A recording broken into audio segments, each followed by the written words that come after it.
Broadcasts of the City of Neenah Common Council meetings are produced by University Studios of the University of Wisconsin-Fox Valley. Neenah residents can get information about City Council meetings, City Committee meetings, meeting agendas, and other documents via the City website, www.neenahgov.org. Neenah residents can express their opinions about city issues or about these broadcasts by contacting the mayor's office, contacting their city alderman, or by completing the electronic feedback form on the city website, www.neenahgov.org. All public portions of the meetings are recorded in entirety and are not edited for playback. I'd like to call to order the Neenah Common Council meeting for Wednesday, July 20th, 2022. The city clerk will call the roll. Please indicate your presence on your roll call device. Alderperson Boyette. Here. Orchard. Here. Hillstrom is excused. Lindrum. Here. Erickson. Here. Weber. Here. Germs. Here. Steiner. Here. Stevenson. Here. Alderman Stevenson will lead us in the pledge.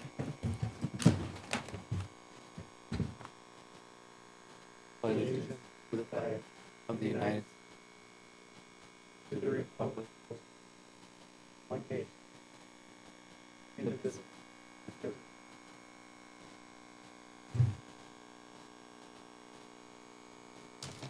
The first order of business will be a presentation by Baker Tilly on the 2021 Comprehensive Annual Financial Report.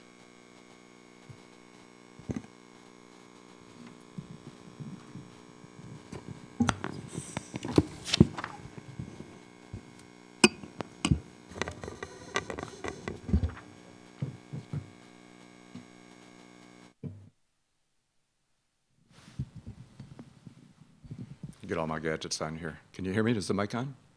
It is. Okay. And you can see this too. Good.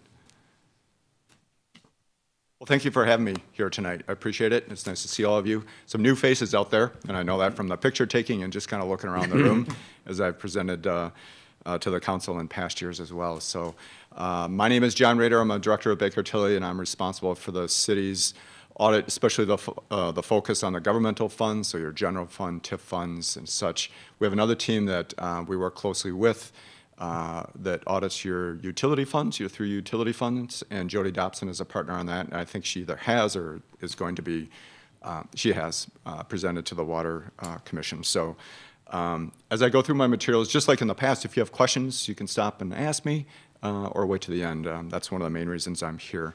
So before I get going through the material zone, I think you all have an electronic copy of this, these graphs as well.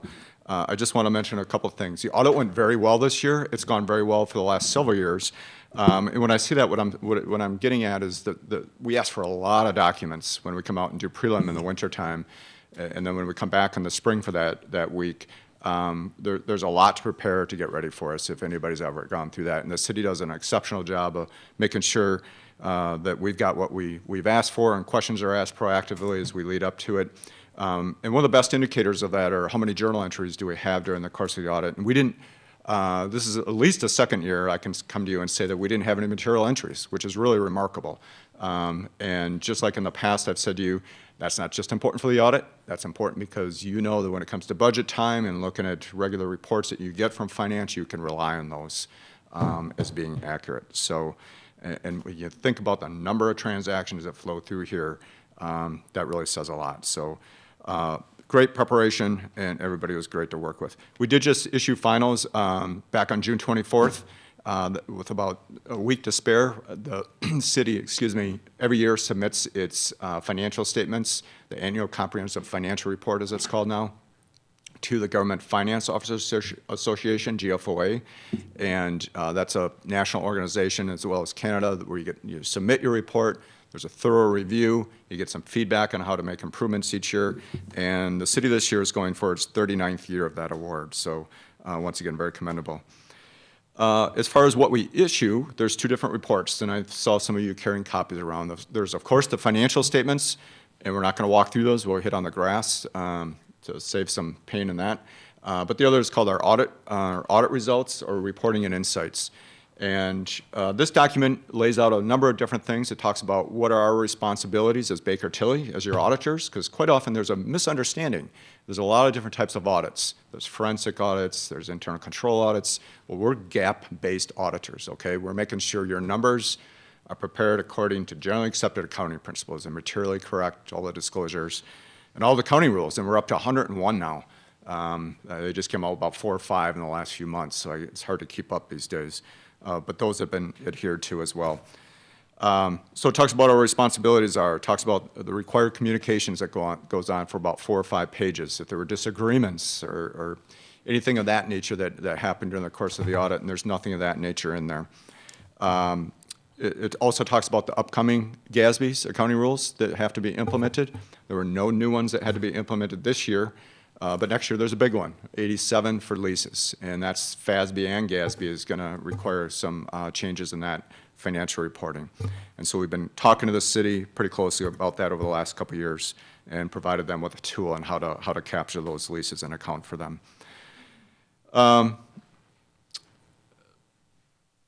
There's also a couple of those sections. One of them is the internal control matters section. The good news is there's no new points in there this year. There's 3 things that are in there that will look familiar to you from prior years. The fact that we prepare the city's financial statements just like we do for 90-some% of our governmental clients. Just because of all of the rules and everything I just mentioned, it's very hard to do that internally once a year. So we prepare them for many, many of our clients. Even if you prepared your own and we had material entries, we would still report that to you. But as I said, there were no material entries. And Mike and Andy and their staff look at the financials. We ask them to, and they do look at that very closely to make sure that they're consistent with their records as well. So there is quite a bit of back and forth as well as ownership going on with that.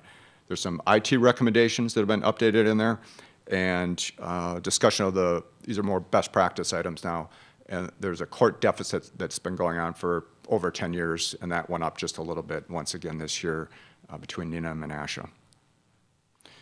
The one thing I do want to mention about the financial statements before I jump into these numbers here is the fact that we issued what we call an unmodified opinion. That's important to you just from a pride standpoint, but it's also very important for the granting agencies, the bondholders, the banks, the Department of Revenue, that you keep that clean opinion going. Okay. Any questions on those items? Well, eventually I'll have a question on page 23. Do you want to do that now or later? It's up to you. Sure. Okay. Is it okay? Okay. Can we go to page 23?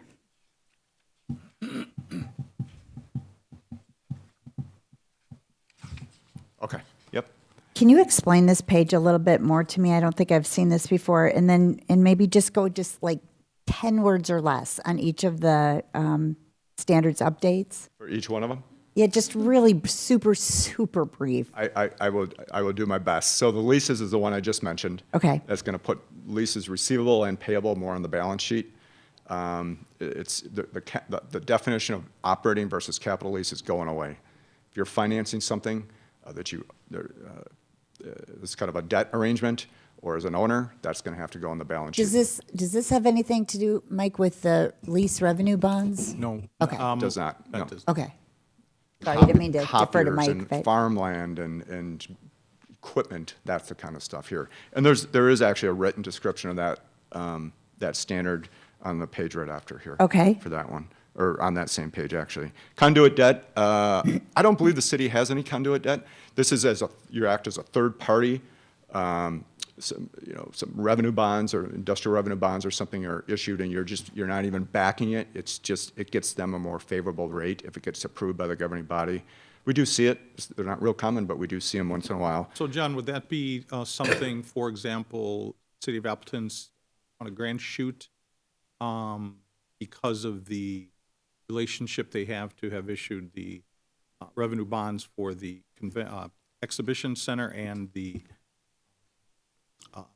sports facility? Both of those communities had to get involved to some degree. No, I don't know. It could be. Yeah, we'd have to look at it and compare it to the standard. And that's one of the purposes of this rule is there hasn't been much structure around it. Some places disclose them, some don't, and this tries to create some rules around it. So we can look at that when that comes up in next year. Those omnibus rules are always just, it takes several different GASBs and clarifies some things, so it's kind of all over the place. LIBOR is 93. This is pretty rare, but some governments mark things to LIBOR. LIBOR went away, so this addresses that.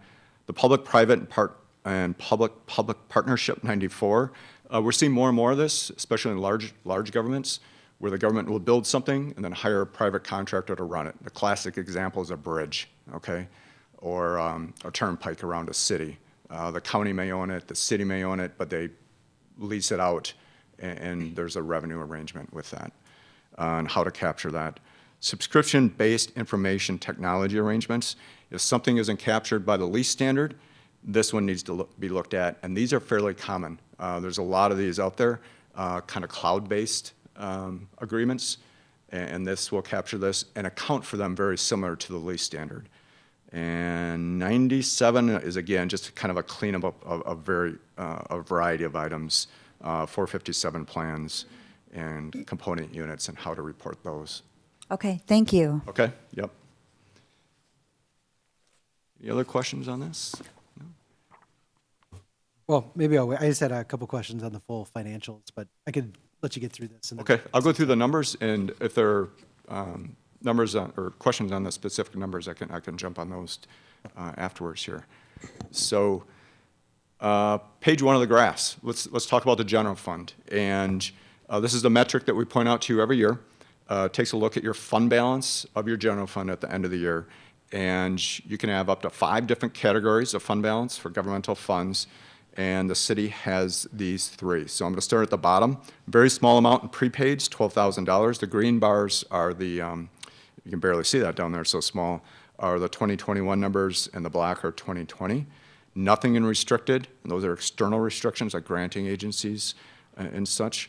Nothing in committed. Small amount in assigned, and that's made up of amounts that is set by the Finance Committee, I believe.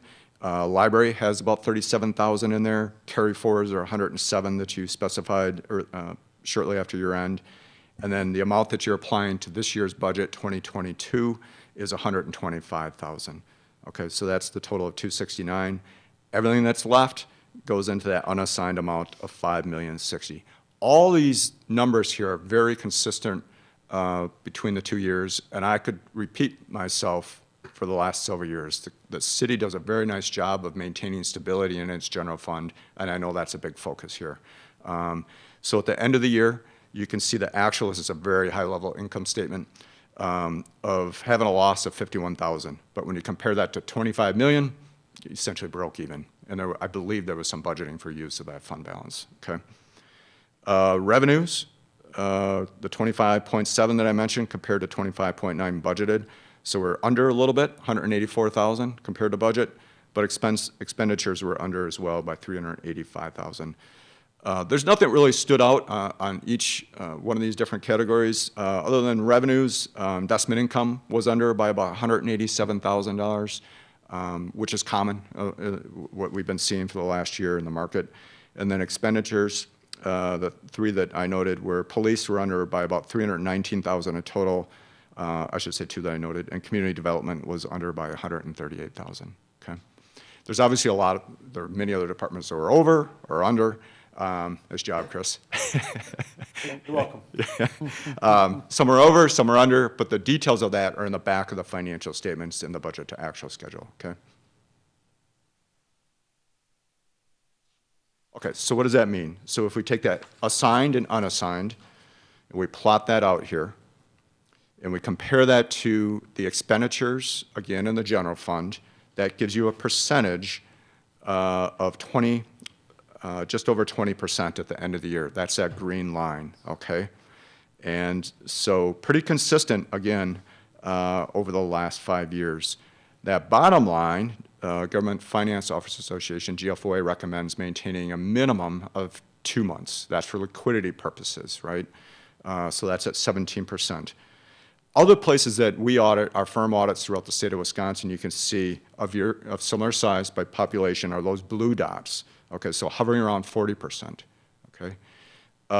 One thing that we added to this graph a few years back is we built in the benefit accrual fund, which is an internal service fund where you accumulated resources to provide those benefits to your employees. So at the end of the year, that net position or equity was about $2.1 million. When we bring that in, you're at around 29%, okay? And that's a fair analysis because not a lot of places, some do, but not a lot of places will have that separate accounting for those benefits. They'll just keep it in the general fund, okay?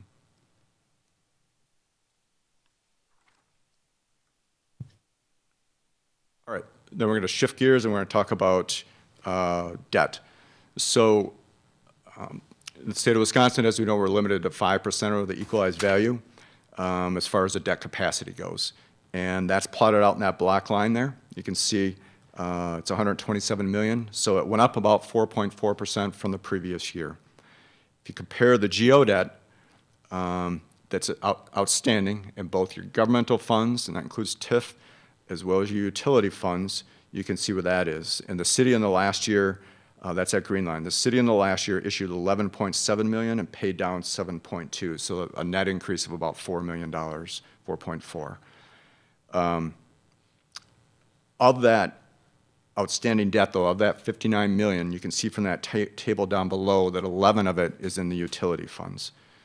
But if you take it strictly by the statutory, limitation, the city is using 47% of its debt limit at the end of the year, okay?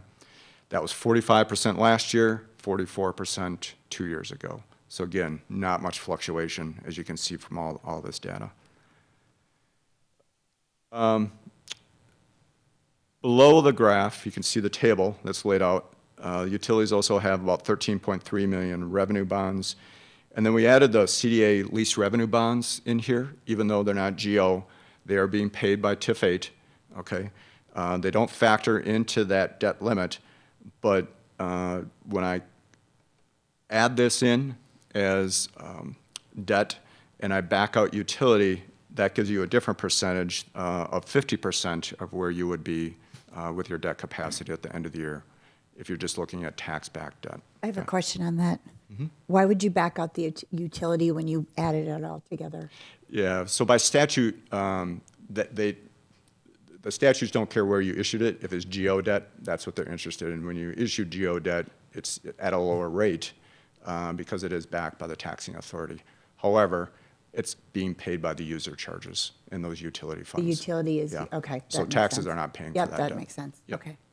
Good question. If you're interested in how, we used to years ago put, again, other places that we audit on here, put the plot or the dots on here. We stopped doing that because it became kind of cumbersome. But the Wisconsin Policy Forum puts out some data that you can go to them and see how you compare to other places, both within the county and throughout the state based upon population.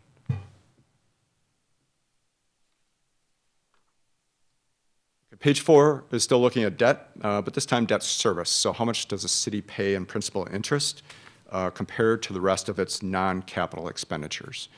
And virtually a flat line, 24.7%, okay?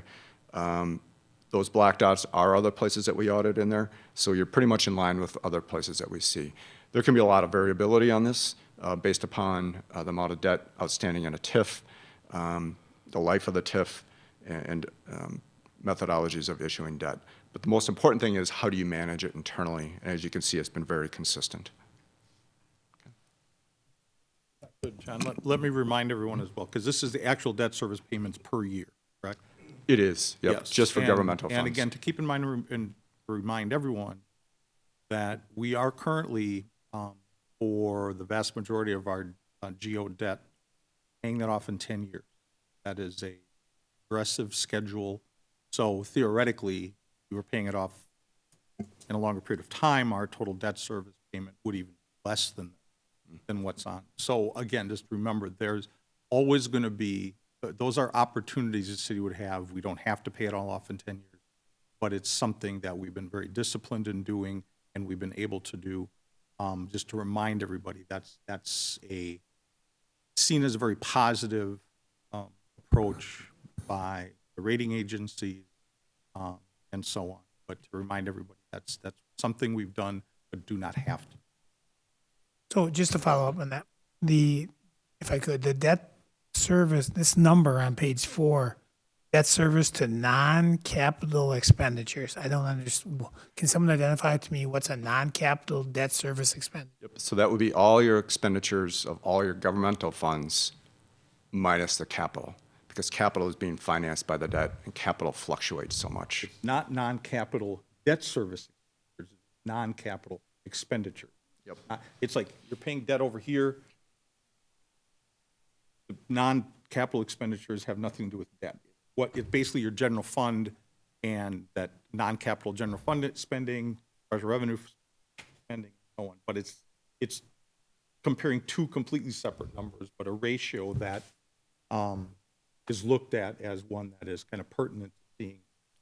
Okay, so if you're in so balance. let me see if I can attack it a different way. Debt service to a non-capital expenditure.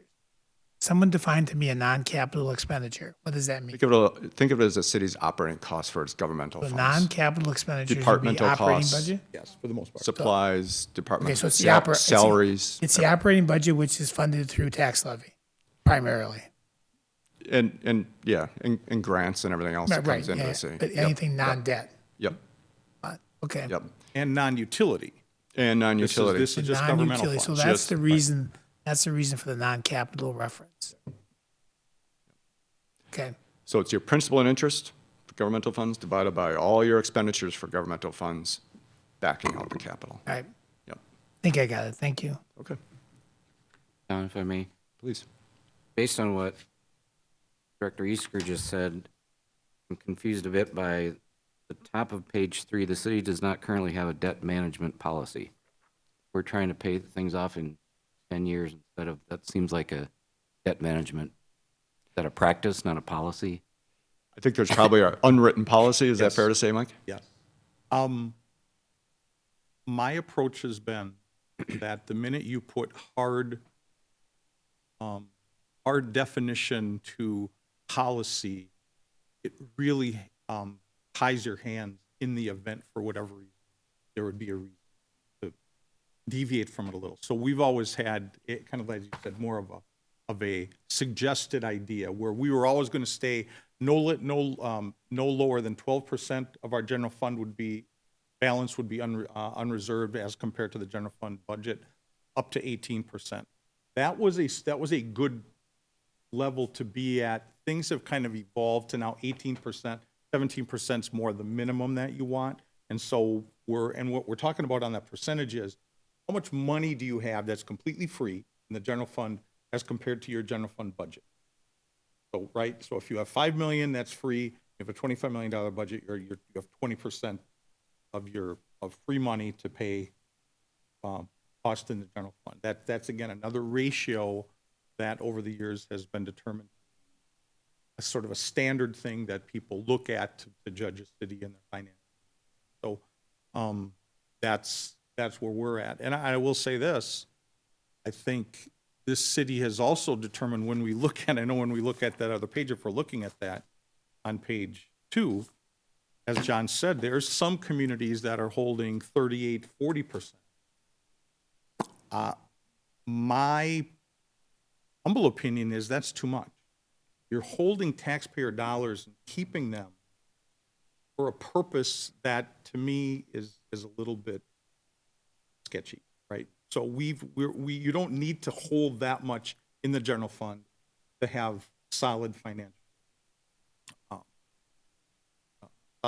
standing. So the thought is to try to find a reasonable number that doesn't overblow that.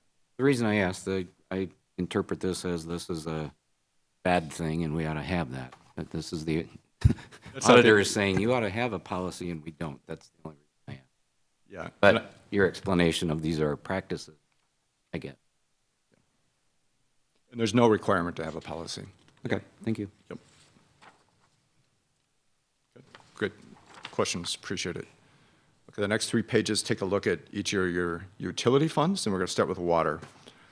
And so the water is obviously the only regulated fund of your utilities. The PSC regulates it, and they've set an authorized rate of return of 7.5%. As you can see, the city came in at 8.5%, and that's because of the margin that you can see from the graph here, where expenditures went down a little bit. That's the black line. About went down a little bit, I apologize, and the revenues went up by about 1.5%. So a pretty steady margin for the last 5 years, and it even got a little bit wider in the last year. So those are some good results. Another metric for your utility fund is to take a look at the unrestricted reserves. So this is cash that's not restricted by bonds or anything like that. And how many months could the utility continue to pay expenses based upon those unrestricted reserves? And at the end of 2021, you were up to 11.2%, so it was up just a little bit. But those are very solid numbers for the last 5 years as well. Okay, the GFOA, again, they recommend 3 months at a minimum for liquidity purposes, but then creating a cushion in there of another 6 to 12 months for unanticipated capital needs or something like that that could come up. So you're right around that at 11 months. Okay. Debt coverage, this is because of the outstanding revenue bonds in this fund. 1.25 what is required, and you've been above that for the last 5 years, so no concerns there. And then that bottom graph is what that represents. Utility funds are obviously very capital intensive, and so it takes a look at, or calculates, I should say, how much of that plant or capital has been financed through earnings or equity, and that's the green, versus debt. And we always recommend to try to achieve 50% or more through earnings, and the water fund's at 87%. Okay? So all 4 of those are good numbers. Sewer, this time we don't have a authorized rate, of course, but again, the green line represents the revenues, and the black line represents the expenses. A little bit declining margins, especially over the last 2 years. So not of concern, but something to keep your eye on to make sure that it doesn't make sense to review those rates to keep this fund where it is right now. Unrestricted reserves, again, not quite as high as water, but up to almost 9 months at the end of the year.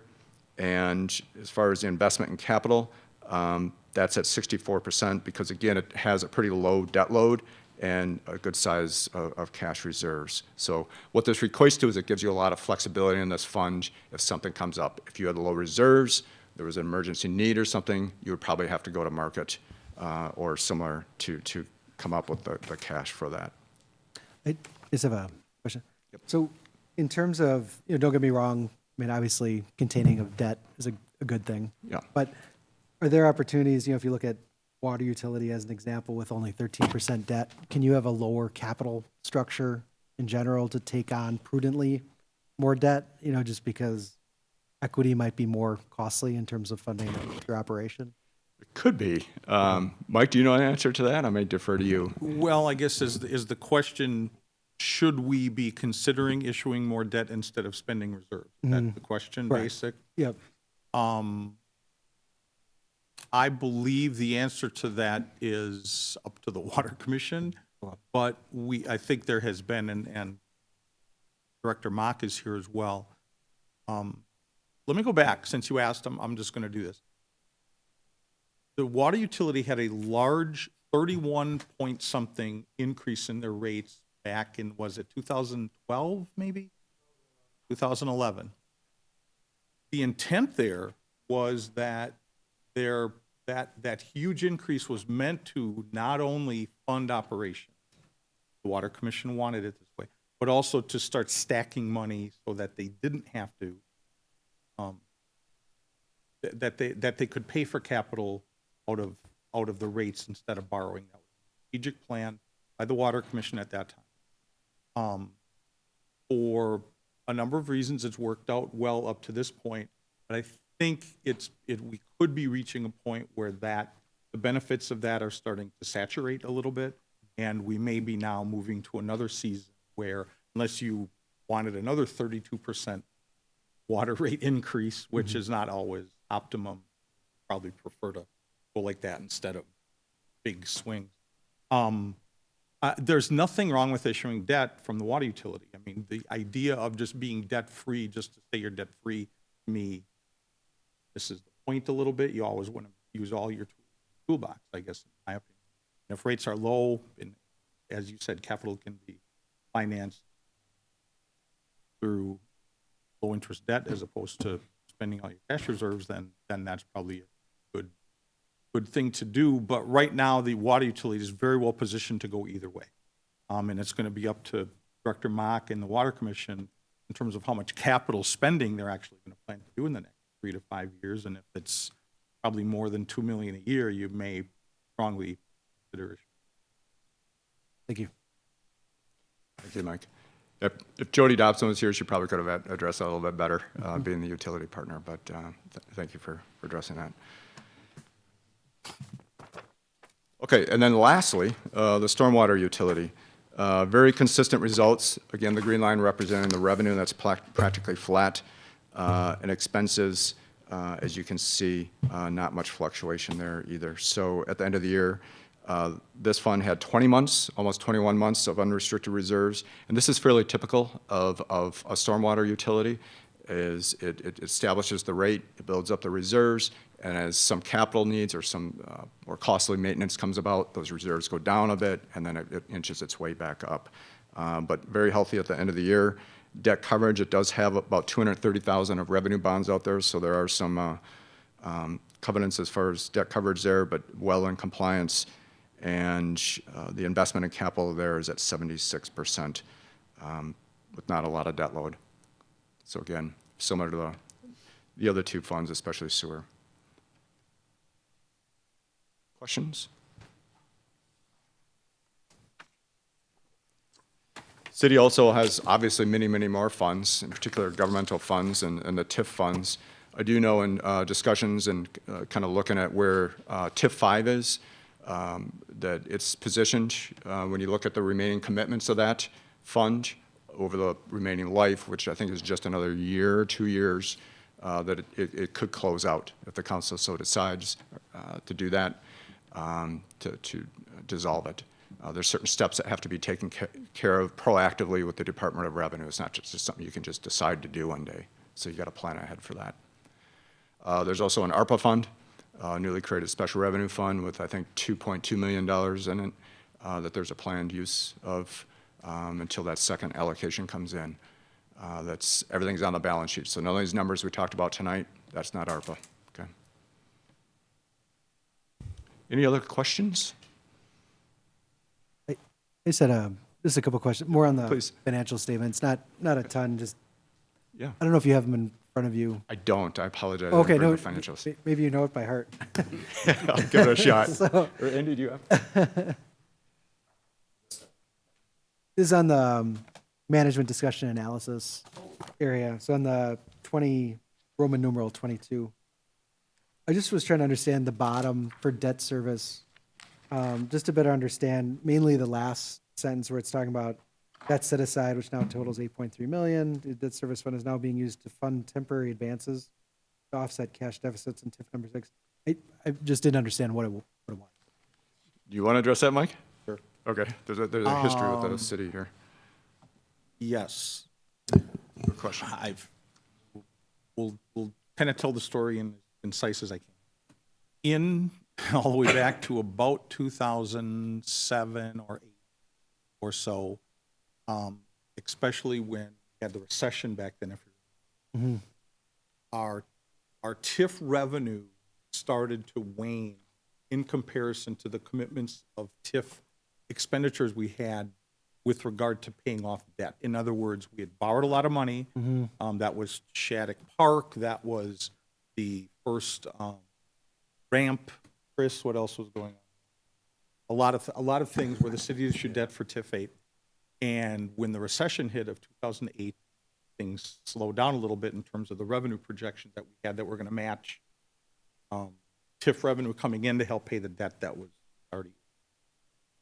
And so what began to happen was the TIF 8 fund, where those things happen, where increment comes in, debt payments go out, began to show a deficit, okay?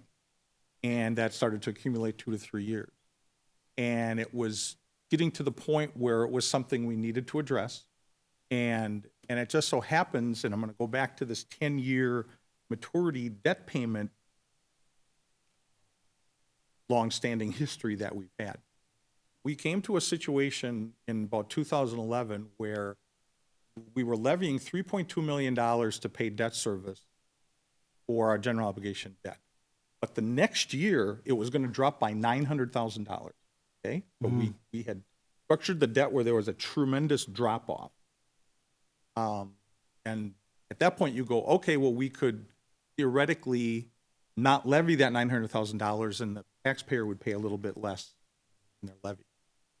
But because we had going on over here this deficit that was occurring, especially in TIF 8, from debt that we had issued, but there was enough increment for, we worked with the council and made a decision that $3.2 million that we were levying in 2010, we were going to levy that amount in 2011 and front and take that $900,000 extra and use it to cash flow the TIF that was starting to create some rather large deficits. And if you have your budget, well, I've got it here, I've got it all mapped out that tells you how much the deficits were and what we were using. So each year we began to levy that money legitimately because the deficits were related to debts, therefore we could levy in the debt service fund to offset that. But the important thing to remember is we weren't giving it to the TIF because the TIF ultimately will be positive. We were lending it to the TIF, okay? 900,000 this year, 900,000 next year, 900, and all of a sudden we have reached the point about 2 to 3 years ago where we didn't need to do that anymore. Cash flowed, it began to cash flow. TIF started getting better, and so our cash flow is better, and now we don't need to do that. So now we've got $8.3 million of money that we had levied that the council over the next 3 to 5 years will get to determine what it does with. It will have to be used for capital purposes, but it's now money that theoretically that TIF no longer. So it was maybe you can chime in a little bit. Like a bridge loan? What's that? I guess you can. Right. That's as good a description as any. The one thing I'll add to that, the way to capture that through the accounting so you don't lose track of it is through the advance. Because remember, an advance is just simply through cash and balance sheet. It's basically like a loan. Okay. And based upon the ability of that TIF to pay it back, it will flow back and it will reduce, or the city will reduce that advance amount each year.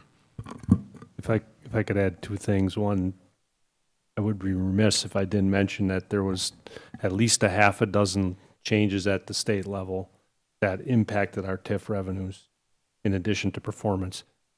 For the new alderman, we get every 2 years we do a detailed report on our TIF districts, and I think that number is very evident in those reports. We have the new one that was completed recently, and that'll be coming to the council here in the near future. Is that correct, Mike? Yep. Thank you. I just have one follow-up question for Mike on that exact subject, if that's okay, Mayor. I thought it was capital borrowing. You said levy, the 900,000.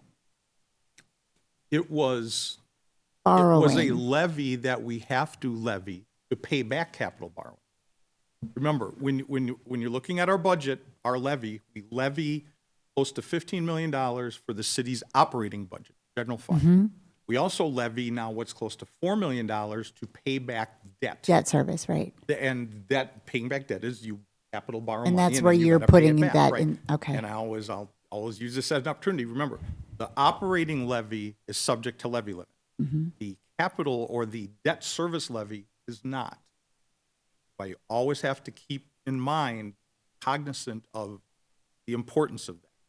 Any money we get for the general fund is gold because it helps us to not have to worry as much about the levy limit that the state imposes. So you're saying the levy went to pay debt service on the 900,000 a year that we had to borrow, right, to cover? Well, it was $900,000 that we would have had to pay, that we had to pay back in debt, but it was coming through the TIFs. Right, somehow. So it was creating a deficit in the TIFs, so it was kind of a roundabout way to just pay that Yep. debt service off that was related to the TIFs, but still do it in a way, as John said, by advancing the money there, not permanently giving it to the TIFs, but only advancing it temporarily until that TIF Until we could. got above yep. water, and now that money can start to cycle back to Yep. the city for other needs. And how long did we pay that 900,000 a year? Do you It remember? was probably at least, 10 years? hang on a minute, I got it right here. I'm guessing 10 years?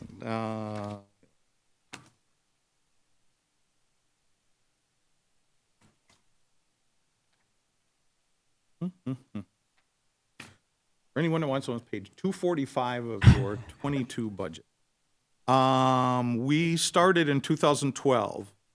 Oh, 900,000 in 12, 900,000 in 13, 914, 915, 916, 917, 718, 1.1 and 19. We did that because we needed to, I'm sorry, yes. And then 1.2 and 20, and then we sort of, back down again. yeah, now we're settling that we're not doing much of that at all Right. anymore. But then, so now there's, like I say, at the end of 22, we have 8.6 million. That, this was what John said, 8.3 is at But the we're end of not 21. borrowing anymore to We're not, yes, again, help with that one. but please understand, nothing is stagnant, right? Because TIF 8 is better, TIF 5 is closing, TIF 6 is closing, all of those sort of contributed to it. Right. But we're moving into another season of some fairly significant things going on the capital side, especially in TIF. Chris Hayes, to his great credit, has been negotiating a lot more developer financed TIF arrangements, which means we don't have to borrow money, which means we don't have to pay the debt. Instead, we pay that payment to the developer on the back end after the increment. After, So that has okay. Yep. mitigated Mhm. this to a large degree. You know, we'll have a lot of stuff going on. We've got a ramp to pay for, a number of other things that are in the future. So That are not stay developer. tuned. Yeah, let's Yeah. not get too full of ourselves. That's right? true. I mean, because it can always be. It's just kind of, I just want my minute just to enjoy that. All right, we'll give you a minute. And just, Mayor, if you don't mind, just one last follow-up question, just more of a clarification. Yeah. On the sewerage disposal utility on the next page, down Roman numeral 23, when it says realize an operating gain, is that just being used interchangeably with income, or was something sold? Are you looking at the $690,000? at Yeah, the where it bottom? says an operating gain. I'm just thinking about the terminology. Oh, here we go. Take a look at that fund. Maybe I'm overthinking it. Oh, that's all right.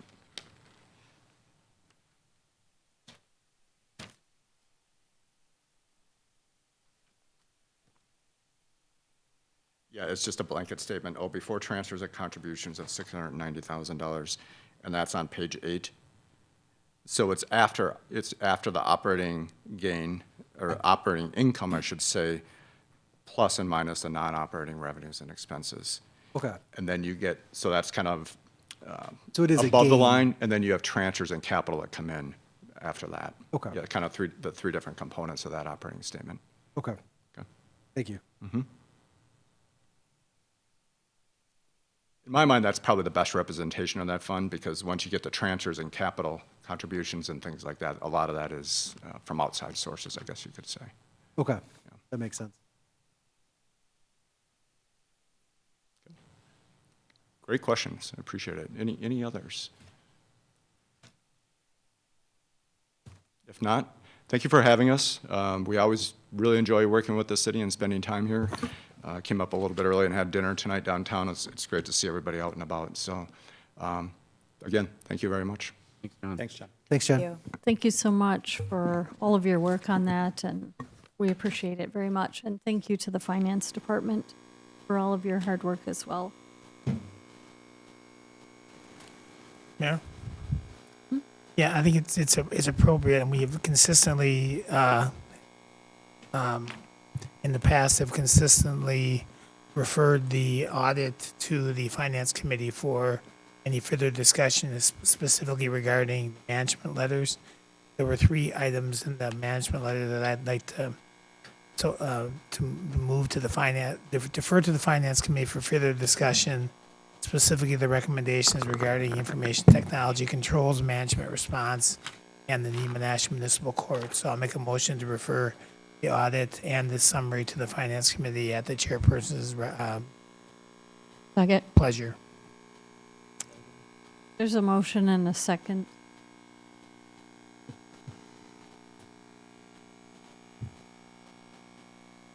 We'll do is there any discussion on that?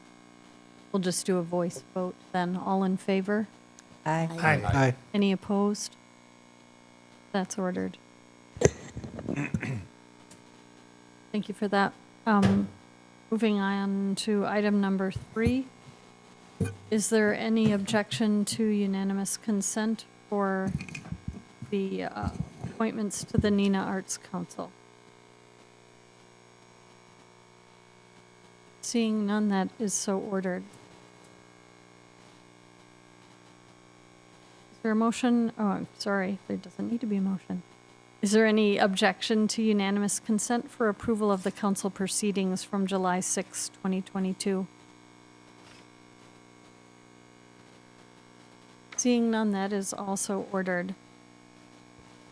Next on the agenda is our public forum. Is there anyone here who would like to speak in the public forum?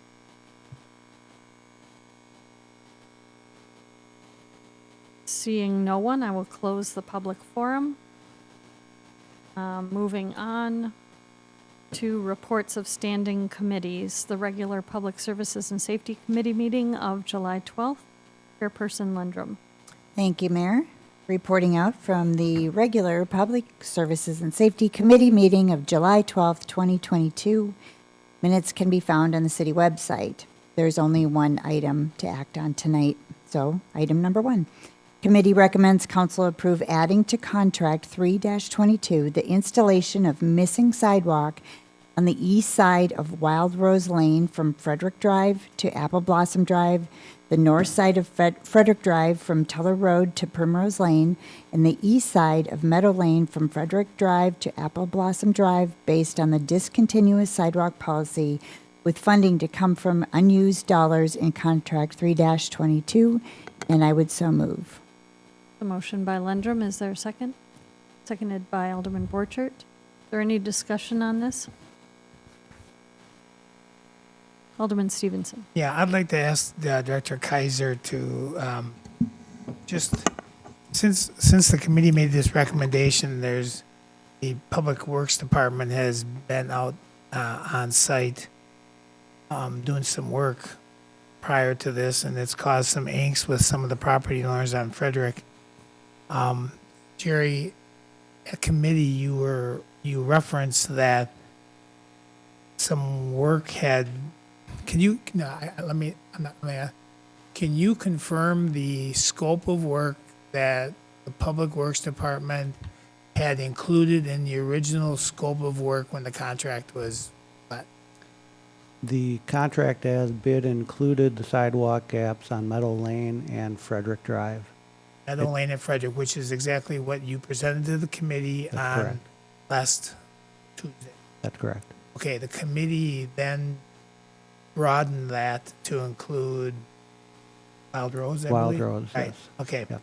So the work that the concern, Alderperson Hillstrom and I had, just, I don't know if Alderperson Weber had been included on this, but there's a property owner that wanted to be heard on the issue, and suddenly we hadn't even approved it yet, and we're out there cutting branches and marking spots and utilities and everything else. So, Yeah.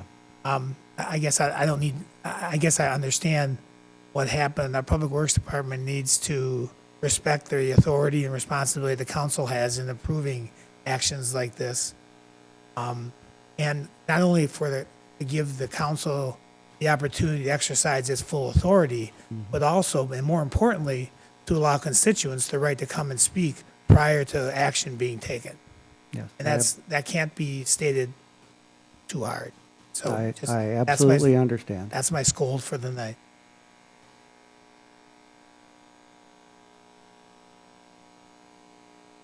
Is there any further discussion? Seeing none, all those in favor will vote on their voting machine.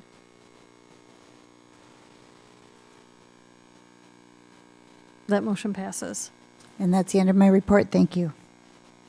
Regular Finance and Personnel Committee meeting of July 11th. Erickson. Thank you, Mayor. Reporting out from the regular Finance and Personnel Committee meeting of July 11th, 2022. The first item is the committee recommends council approve filling the Director of Finance position and to fill any vacancies that would result if an internal candidate is selected, and I so move. Second. There's a motion and a second. Is there any discussion? Seeing none, please cast your vote on your voting device.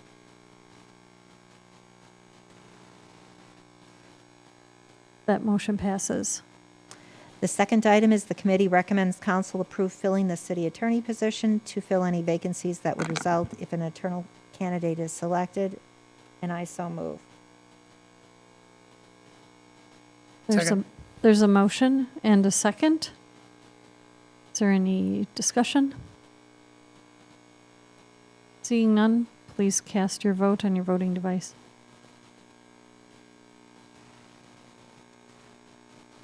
That motion passes. And that concludes my report. Thank you for your report. There is no report from the Plan Commission. Report from the Water Commission meeting and Stormwater Citizen Advisory Board. Representative Boyette. Thank you, Mayor. Reporting out from the Special Water Commission meeting and Stormwater Citizen Advisory Board meeting of June 27, 2022. Commission and Advisory Board recommends council approve ordinance 2022-02, repealing Neenah Municipal Code, section 21-133, and amending Neenah Municipal Code, section 17-27, cross-connection control, and section 21-134, well abandonment. And I would so move.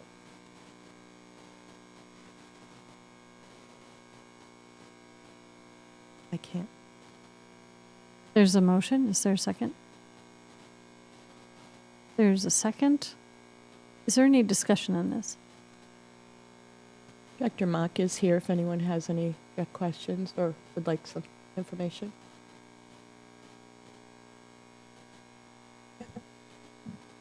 Seeing no questions, I would ask you to cast your vote on your voting device.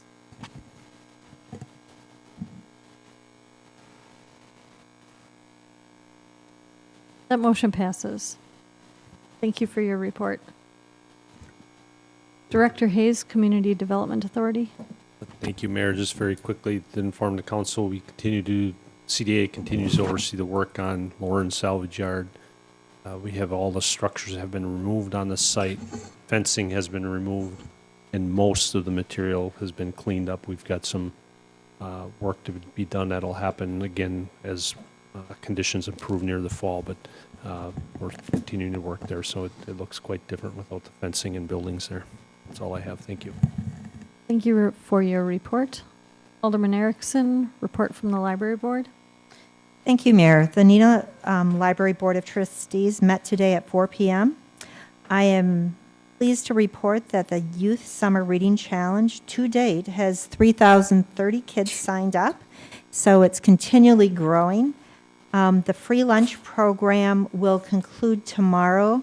The library has been the site for free lunches for kids throughout the community. As of today, they have served 1,503 lunches with help from community volunteers, including the mayor, the fire department, the police department, aldermen, library volunteers, and a library board member. The Friends of the Neenah Library purchased a new glass case for displaying sale merchandise, and that is located near the TV and the ongoing book sale.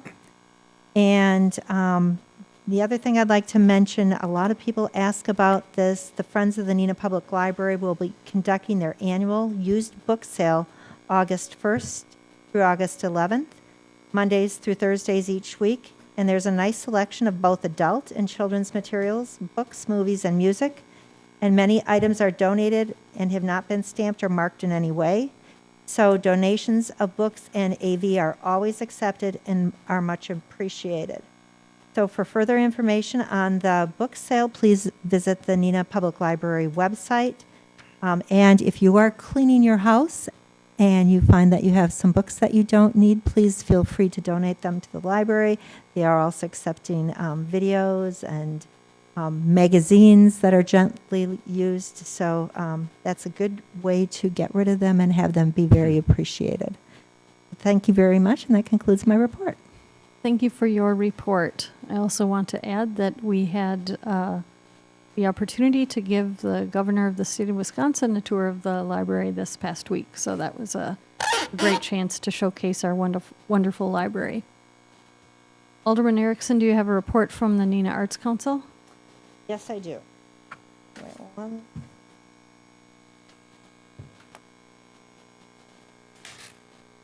All righty. Here we go. The Neenah Arts Council met on Wednesday, July 13th. On Saturday, we participated with Kids Day at the Neenah Farmers Market. There were about 200 kids and adults that designed a seashell. This farmers market had a beach theme, so we participated with that, thanks to Alderman Scott Weber, who helped out, and a variety of volunteers. It was a fun day, and everybody had a great time. The Neenah Arts Council will be at the National Night Out event, which will be held at Washington Park on Tuesday, August 2nd. This family-friendly event will start at 5:30 and is sponsored by the Neenah Police Department and Neenah Parks and Rec. If anyone is interested in volunteering, please let me know. We will be offering the community a variety of projects to choose from. And the Neenah Arts Council's mission, just to remind everybody, is promoting and enhancing the arts for all. And I'd like to recognize that we have 3 new members that were joining our Arts Council. So we have a very active group, and I encourage you, if you are interested in volunteering at any time, please let me know. Thank you. Thank you for your report. Alderman Borchert, report from Sustainable Neenah Committee. Thank you, Mayor. A couple things that have occurred at the farmers market on June 18th. There was one that was discussing bike safety. Dennis Kittle and Jim Wise from the Sustainable Neenah Committee and Michael Backhouse from Wisconsin Bike Federation provided bike information and education. Dave Rouse and Valley Management provided lights free of charge for youth answering bike questions, and there were smoothies made on a bicycle.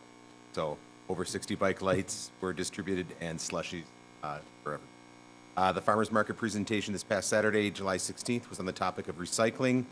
Community member Kent Powell and Jessica Hansen from Tri-County presented. Also, if there's some interest as to know what can be recycled and can't be recycled, there is an app which, if you scan the product, the barcode will provide recycling and disposable information to that product. Ultimately, the goal is to the reduction of the use of items and now recycled or being disposed of. You can also use the Waste Wizard site that is recycledmore, tricounty.org, Waste Wizard. And that completes the report. Thank you for your report. Alderman Borchert, do you have a report from Parks and Rec Commission? We do. Riverside Players Musical, Adam's Family begins July 21st and will go through July 31st. Tickets can be found and purchased on the website. We had about 600 Filthy Fun Run participants, a great collaboration with Fox Crossing and this event. Construction of Fresh Air Park will begin next week. And per usual with our committee, we are taking it down the road. Our next meeting will be tomorrow at Great Northern Park at 4:30. That concludes my report. Thank you for your report. Are there any petitions? There are no petitions. Any council directives? Oh, I'm sorry, Tammy? I have a question for Alderman Borchert. Yeah. Can you give us an update of what is going to be taking place at Fresh Air Park, and or maybe Director Kaiser can give us that, and what we can expect if we go there? Is it going to be blocked off in any way, or? I believe you're referring to the reconstruction of the parking lot in the park? Yes.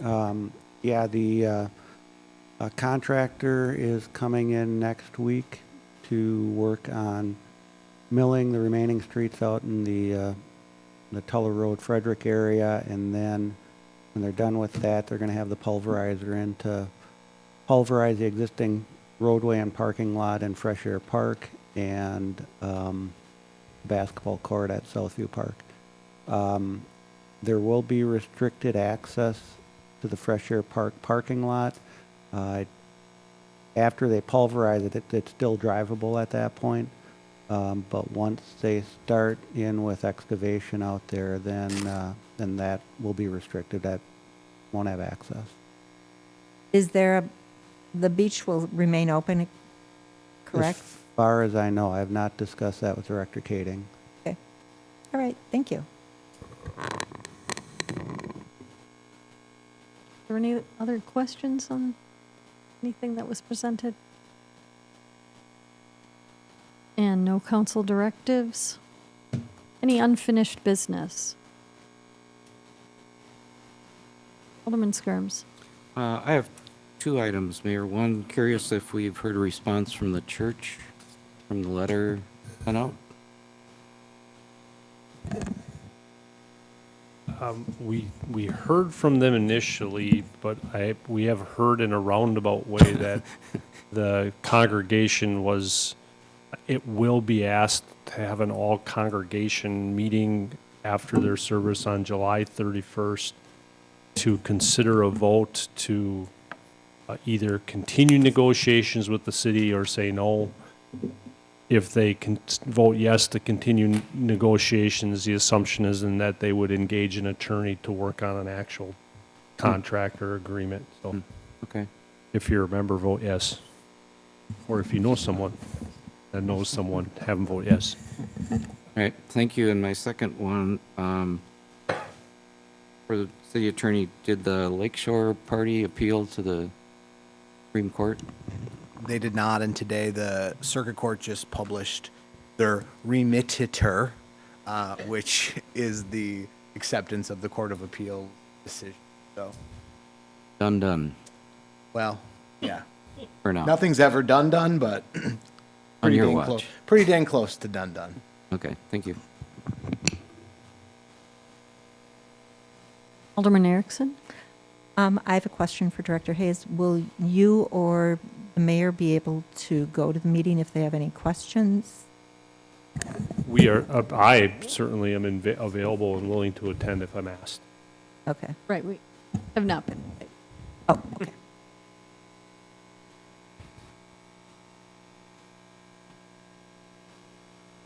My message would be vote yes.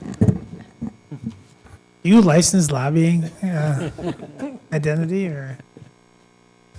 Look like you could use a church home, Chris, Right, I yeah. think, you know. Multiple church. Join Are there- quick. Are there any other comments to be made related to unfinished business?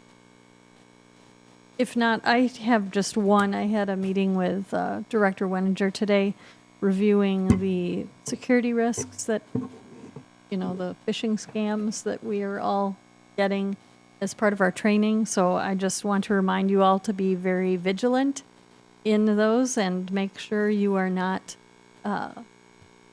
rushing when you are clicking on emails. Take your time.